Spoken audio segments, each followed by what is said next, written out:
राखी वो नहीं जो कलाई पे बांधी जाए, राखी वो है जो आत्मा में आत्मा जुड़ जाए। सतगुरु से जो जुड़ जाए वो मन वही बंधन अमर हो जाए। जो दूसरा भाई बहन सिर्फ रक्षा करे वो छोटा है। जो भाई हर नारी को माँ बहन माने वो सतगुरु की कृपा से बड़ा है। साथ संगत जी, राखी का अर्थ है र बराबर रहम, आत्मा की पुकार, और खी मतलब चीख लाना, भाई को सत्य की ओर लाना। बहन को चाहिए सिर्फ चॉकलेट नहीं, भाई की विनम्रता और सेवा का वचन चाहिए। सतगुरु की बाड़ी में जो भाई डूबा हो वही सच्चा रक्षक चाहिए। सगे भाई सिर्फ सगे भाई पर नहीं, उस गरीब पर भी राखी बांधी जाए जो ईंट ढो रहा हो। बहन की फीस के लिए यही सतगुरु की सिखलाई।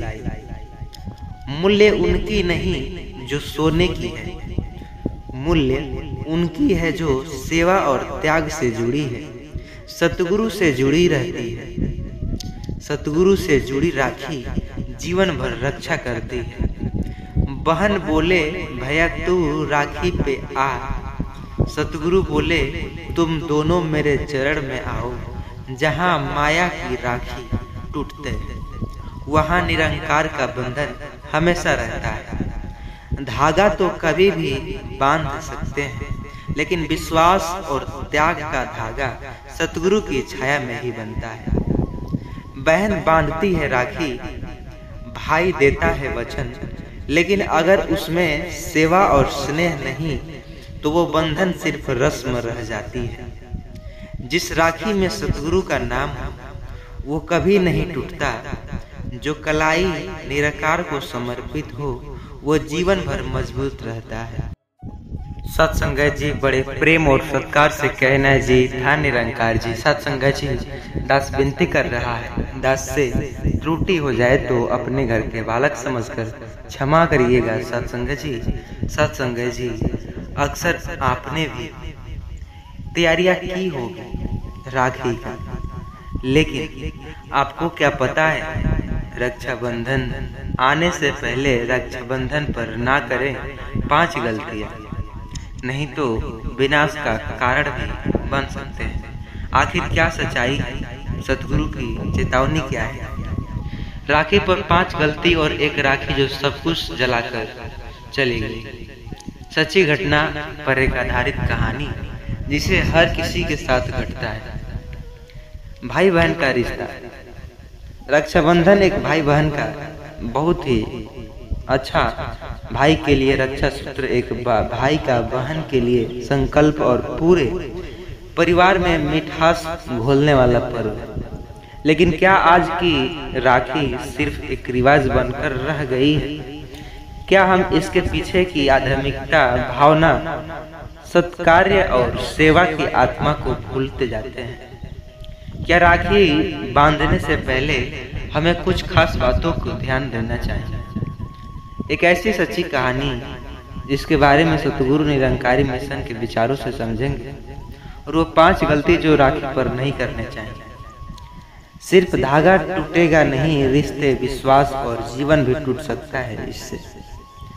तो इसलिए विनती है आपसे, चैनल पर नए होंगे सब्सक्राइब करिएगा और इस वीडियो को लास्ट तक देखने की पूरी कोशिश करिएगा। आइए आपका कीमती समय बर्बाद न करते हुए कहानी की ओर बढ़ते हैं। मुख्य पात्र में जिसमें रीमा शिक्षिका, भोली और धार्मिक थी। भाई था राहुल, उम्र 26 वर्ष, इंजीनियर था। पिता राम निवास तिवारी और माँ सावित्री देवी।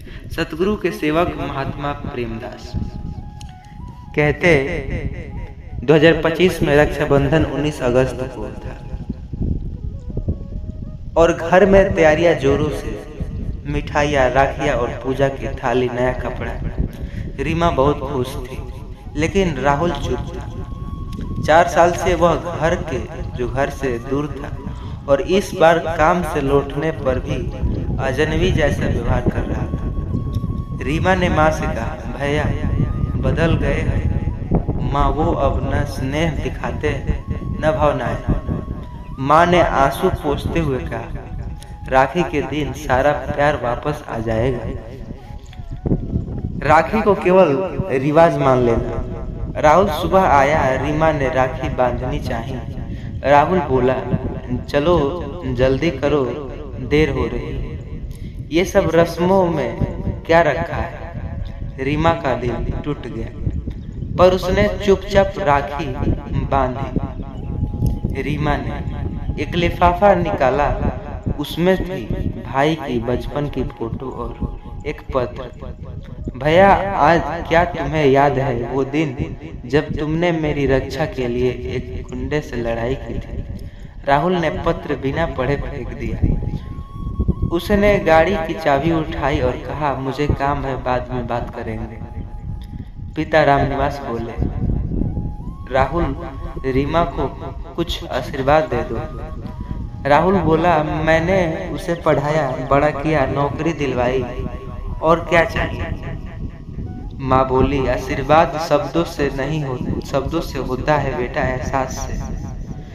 दोपहर को बात जो थी बहस छिड़ गई। राहुल ने गुस्से में रीमा को अपशब्द कह दिए।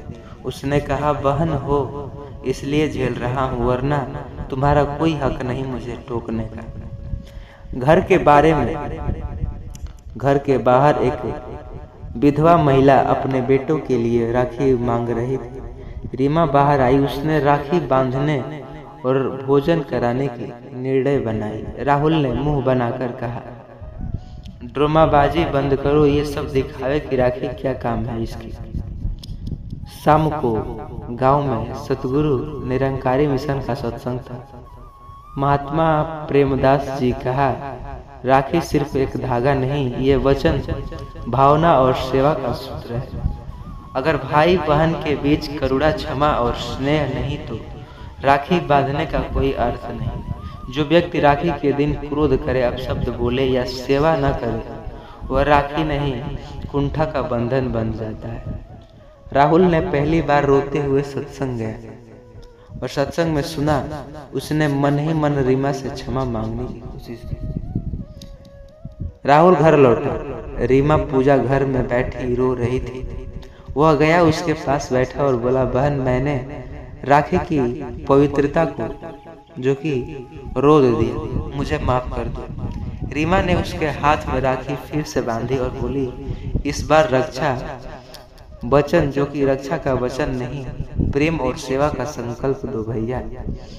राखी, सच्ची राखी तब बांधी जाती है, सतगुरु कहते हैं, सच्ची राखी तब बांधी जाती है जब भाई की आंखों में गर्व नहीं, नम्रता,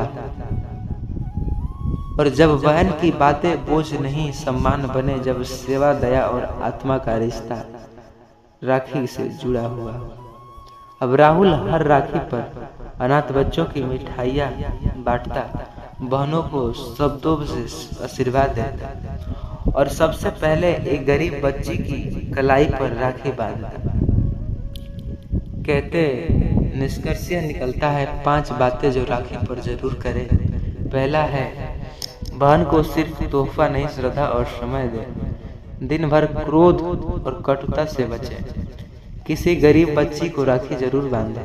माता, जो माँ बाप को भी साथ पूजा में शामिल करे।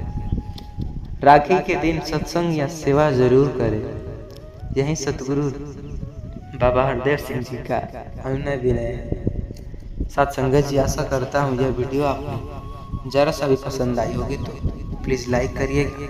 चैनल पर नए होंगे सब्सक्राइब करिएगा और ये हर भाई बंधुओं के पास शेयर ज़रूर करिएगा, ताकि राखी का महत्व और राखी का ये सब 5 जो गलतियाँ हैं उससे बच सके और कर सके। साथ संगत जी, अक्सर आपने भी देखा कि 14 जो सावन का महीना आपके चरण सीमा पर है, लोग सावन के लिए अभी मांस मछली जो लोगों के प्रिय मानते वो छोड़ चुके हैं। क्यों? सतगुरु को जो सेवा सुमिरन को छोड़ करके अब लगे हैं सावन के। भारतवर्ष में सावन सिर्फ एक ऋतु नहीं बल्कि एक श्रद्धा, शुद्धि और आध्यात्मिकता उन्नति का महीना है। यह महीना विशेष रूप से महादेव शिव को समर्पित होता है। कहा जाता है कि सावन में सबसे पहले सोमवार के यदि किसी विशेष नियम को भोजन किया जाए तो शिव की कृपा से जीवन की सभी मनोकामनाएं पूर्ण होती है। कहते हैं 14 जुलाई सावन का पहला सोमवार एक चीज जरूर खा लेना, जो कि मनोकामना पूर्ण हो जाएगी। परंतु सवाल ये सभी के मन में है कि वो कौन सी चीज जिसने सावन के पहले सोमवार को खाना जीवन में शुभता लाता है, और अगर न खाई जाए तो क्या सर्वनाश होगा। इस कहानी में जानेंगे एक ऐसी सच्ची कहानी जो सच्ची आपको रूबरू कराएगी एक घटना के माध्यम से, जिसे सुनने के बाद आप भी आश्चर्यचकित में डूब जाएंगे। आपके दिल कांप उठेगा और चैनल पर नए होंगे सब्सक्राइब करिएगा। आइए बिना कीमती समय आपका नष्ट न करते हुए उस कहानी की ओर बढ़ते हैं जिसे हमें खाने के लिए कौन सी चीज़ है पता लगे। सत्संग जी विनती है आपसे वीडियो को लास्ट तक बने रहिएगा, चैनल पर नए होंगे सब्सक्राइब अवश्य करिएगा। एक ऐसी नियम, एक ऐसे विरोध जो फिर तूफान लाएगा। स्थान था पाटन गांव, जिला बलौद, छत्तीसगढ़ में, जिसमें राजेश दुबे नाम का एक शख्स सरकारी शिक्षक थे। पत्नी बिमला और पुत्र हर्ष, पुत्री संध्या और माँ अमरावती देवी। जुलाई का महीना 14 जुलाई सोमवार, सावन का पहला सोमवार था। सभी गांव में हर महादेव के जयकारे लगा रहे थे। मंदिरों में लंबी कतारें थी। सुबह 4 बजे अमरावती देवी ने घर के सामने तुलसी चौरा पर दीप जलाया। फिर रसोई में आई और बेटे से कहा, राजू आज का दिन बहुत शुभ है। एक नियम है, आज के दिन सिर्फ 7 तुलसी के पत्तों से बनी खिचड़ी खा लेना, हर मनोकामना पूर्ण होगी। लेकिन सच्चाई ये है कि क्या ये चीज़ खाने से सच होगा या नहीं, इस कहानी को अंत में आपको जरूर सुनने को मिलेंगे सच्चाई। राजेश ने हंसते हुए कहा, माँ ये सब पुराने जमाने की बातें, तुलसी में क्या शक्ति है जो खिचड़ी में डाल दी जाए तो भावना जो कि भगवान प्रसन्न हो जाते हैं। माँ बोली, बेटा ये अंधविश्वास नहीं, ये प्राकृतिक आयुर्वेदिक और आध्यात्मिक नियम है। तुलसी सिर्फ पता नहीं शक्ति है। राजेश ने बात टाल दी। बिमला देवी ने माँ की बात मानकर खिचड़ी बनाई। हल्दी, नमक और सिर्फ 7 तुलसी पत्ते भी साथ में डाले। राजेश गुस्से में आया और तुलसी माँ बोला कि नहीं खाऊंगा। तुलसी पूजा की जाती है, खाई नहीं जाती। माँ रोती हुई कहती है, तुम्हें नहीं पता बेटा, तुलसी शिव की बहन मानी जाती है और सावन के सोमवार को तुलसी प्रसन्न होते हैं। ये खाने से शुभ अशुभ होता है। राजेश चिल्लाया, तो अब तुलसी से डरना पड़ेगा, ये सब अंधविश्वास है। दोपहर को राजेश स्कूल गया। हर्ष उसका फोन स्कूल में ले गया था। फिजिक्स का लैब में अचानक शॉर्ट सर्किट हुआ और मोबाइल गर्म हुआ और हर्ष के साथ से चल गया। बिजली विभाग में रिपोर्ट दी गई, बैटरी में जो फोन की बैटरी ब्लास्ट होने के कारण खतरा बढ़ सकता है। राजेश चिंतित था पर अभी इस संयोग में मान रहा था।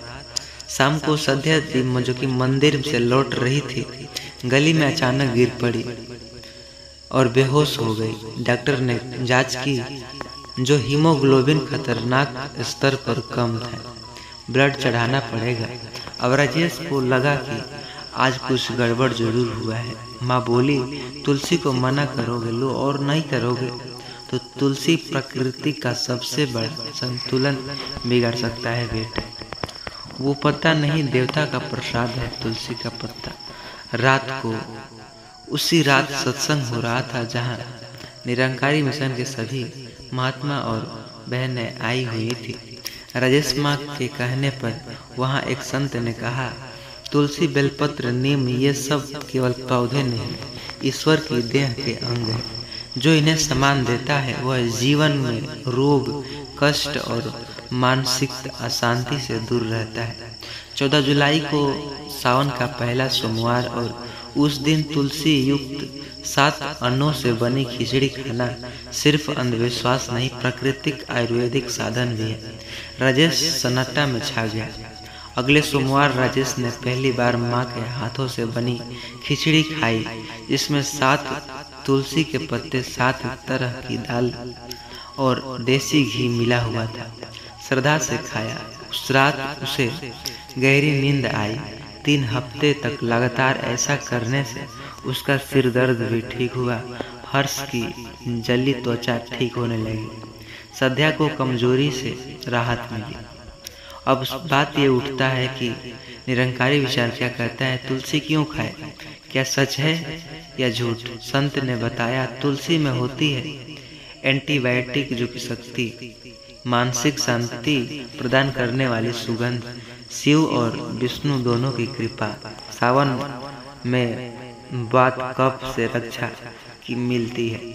जब सावन में वातावरण में नमी होती है और रोग फैलने लगते हैं, तब तुलसी पत्तियों का सेवन शरीर को संतुलन देता है।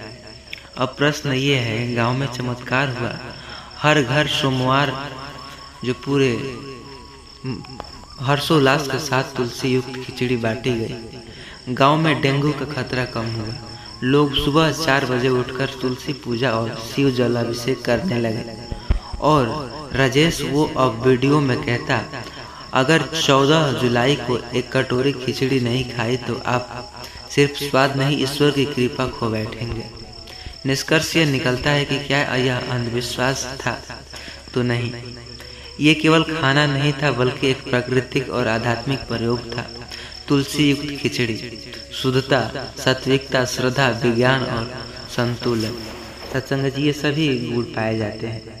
तो आशा करता हूँ ये वीडियो आपको पसंद आई होगी, तो ज़रूर एक लाइक करिएगा, चैनल पर नए होंगे सब्सक्राइब करिएगा और इसे अपने मित्रों के साथ व्हाट्सएप के जरिए शेयर ज़रूर करिएगा सत्संग जी।